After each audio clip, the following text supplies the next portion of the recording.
జాబిలి రహస్యాలను తెలుసుకోవడానికి పరిశోధనలు ముమ్మరమయ్యాయి. మరోవైపు చంద్రుడిపై బ్లూ ఘోస్ట్ ల్యాండర్ను విజయవంతంగా దించింది టెక్సాస్కు చెందిన సంస్థ. హ్యూస్టన్కు చెందిన మరో సంస్థ పంపిన ల్యాండర్ జాబిలిపై దిగేందుకు సిద్ధంగా ఉంది. చంద్రుడిపై ఏముంది? భూమితో చందమామకు గల సంబంధం ఏమిటి? అక్కడ జీవం ఉందా? మనుషులు జీవించే అవకాశం ఉందా? ఇలా అనేక ప్రశ్నలకు సమాధానాలు వెతుకుతున్నారు శాస్త్రవేత్తలు. దీనిలో భాగంగా చంద్రుడిపై ప్రయోగాలు ముమ్మరం చేశారు. తాజాగా చంద్రుడిపై ల్యాండ్ అయిన బ్లూ ఘోస్ట్ స్పేస్ షిప్ సాయంతో పలు ప్రశ్నలకు సమాధానం లభించే అవకాశం ఉంది. బ్లూ ఘోస్ట్ స్పేస్ షిప్ను అమెరికాలోని టెక్సాస్కు చెందిన ఫైర్ఫ్లై ఏరోస్పేస్ పంపింది. చందమామ ఉపరితలంపై బ్లూ ఘోస్ట్ విజయవంతంగా ల్యాండ్ అయింది.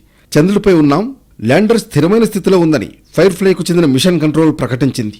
దీంతో శాస్త్రవేత్తలంతా సంబరాల్లో మునిగిపోయారు. చంద్రుడిపై ల్యాండ్ అయిన తర్వాత తొలి ఫోటోను పంపింది బ్లూ ఘోస్ట్. చందమామపై ల్యాండర్ను సురక్షితంగా దించడం పెద్ద సవాల్. చంద్రుడిపై ప్రయోగాల కోసం పంపిన పలు స్పేస్ షిప్లు ల్యాండింగ్ సమయంలో కుప్పకూలిపోయాయి.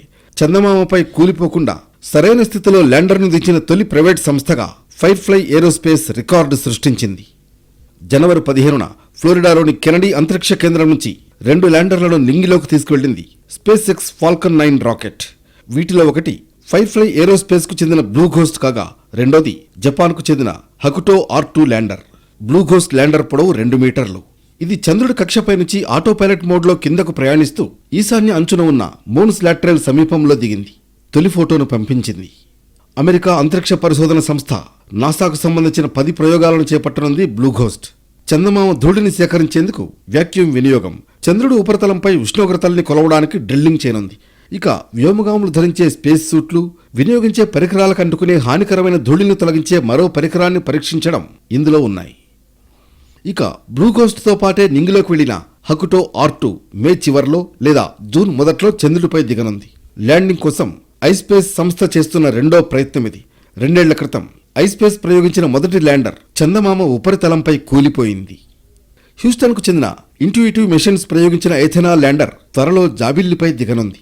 దక్షిణ ధ్రువానికి 120 కిలోమీటర్ల దూరంలో ఎథెనాల్ దించేందుకు శాస్త్రవేత్తలు సన్నాహాలు చేస్తున్నారు. గతేడాది ఇదే సంస్థ ప్రయోగించిన మొదటి ల్యాండర్ చంద్రుడి ఉపరితలంపై కుప్పకూలింది. ఫిబ్రవరి 26న ఎథెనాతో పాటు నాసాకు చెందిన లూనార్ ట్రైల్ బ్లేజర్ ఆర్బిటర్ను నింగిలోకి తీసుకెళ్లింది స్పేస్ ఎక్స్ ఫాల్కన్ 9 రాకెట్. ఎథెనాలో కూడా 10 సాంకేతిక పరికరాలున్నాయి. వీటిలో చాలా వరకు మంచు రూపంలో ఉన్న నీటి జాడను కనిపెట్టేందుకు ఉద్దేశించినవే. ప్రస్తుతం చంద్రుడి దిశగా ప్రయాణిస్తున్న ఎథెనా భూమికి చిత్రాలను పంపుతుంది. ఎథెనాలోని అన్ని వ్యవస్థలు సక్రమంగా పనిచేస్తున్నాయని నిర్ధారించారు శాస్త్రవేత్తలు. ఇక నాసాకు చెందిన లూనార్ ట్రైల్ బ్లేజర్ కూడా నీటి జాడను కనుగొనేందుకు ఉద్దేశించిందే. సాధ్యమైనంత త్వరగా చంద్రునిపై మనుషులు నివసించేలా చూడాలని నాసా లక్ష్యంగా పెట్టుకుంది. దీనిలో భాగంగా పలు ప్రైవేట్ సంస్థలతో కలిసి ప్రయోగాలను ముమ్మరం చేసింది.